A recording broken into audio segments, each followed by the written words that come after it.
যুদ্ধবিরতির দ্বিতীয় ধাপ কার্যকরে বিশিষ্ট ব্যক্তিদের নিয়ে বোর্ড অফ পিস গঠন করছেন মার্কিন প্রেসিডেন্ট ডোনাল্ড ট্রাম্প। এই তালিকায় নাম লেখাতে আহ্বান জানিয়েছেন মিশর ও তুরস্কের নেতাদের। তুরস্কের প্রেসিডেন্ট রিসেপ তাইপ এরদোয়ানকে শনিবার আমন্ত্রণ জানানো হয়। মিশরের পররাষ্ট্রমন্ত্রী বদর আবদিলাতি জানান, প্রেসিডেন্ট আবদেল ফাত্তাহ আল সিসির আমন্ত্রণ পর্যালোচনা করা হচ্ছে। বোর্ডের দায়িত্বগুলো এখনো বিস্তারিতভাবে প্রকাশ করা হয়নি। হোয়াইট হাউস জানিয়েছে, আগামী কয়েক সপ্তাহে আরও সদস্যের নাম ঘোষণা করা হবে।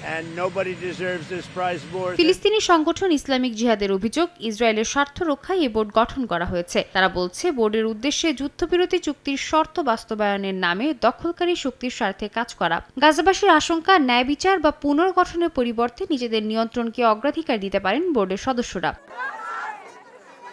ইসরায়েলের প্রধানমন্ত্রী বিনিয়ামিন নেতানিয়াহু বলছেন, ইসরায়েলের সঙ্গে সমন্বয় ছাড়াই বোর্ড গঠন করা হয়েছে। এতে তাদের দেশের নীতির লঙ্ঘন হচ্ছে। দেশটির জাতীয় নিরাপত্তা মন্ত্রী ইতামার বেন-গাভির ট্রাম্প প্রশাসনের পরিকল্পনার সমালোচনা করেন। বেন-গাভিরের দাবি, হামাসকে ধ্বংস করার পাশাপাশি ফিলিস্তিনিদের গাজা ছাড়তে বাধ্য করা উচিত।